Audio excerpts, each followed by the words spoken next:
Čuju tady Gelíček. Video musel být konec. Už nebude, už jsem zdravej, teda poměl dřív, když jsem byl nemocnej. Byl jsem a tak, to je jedno.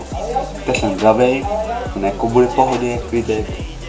Budu se natáčet, nějaké ty videa byly, to má přetočené.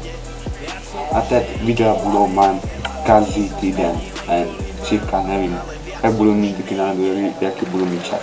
Tak a budete časně jít nějaký ten lešíček, a hlavně na fanpage a tak, říká na to podali, křičeli a čus. Viac to už nejde, dávam do hudby všetko, čo v sebe mám. A sorry, viac to už nejde, veľa vecí som zmenil len kvôli vám. Pochopte, viac to už nejde, dávam do hudby všetko, čo v sebe mám. A sorry, viac to už nejde, veľa vecí som zmenil len kvôli vám, ale viac to už nejde.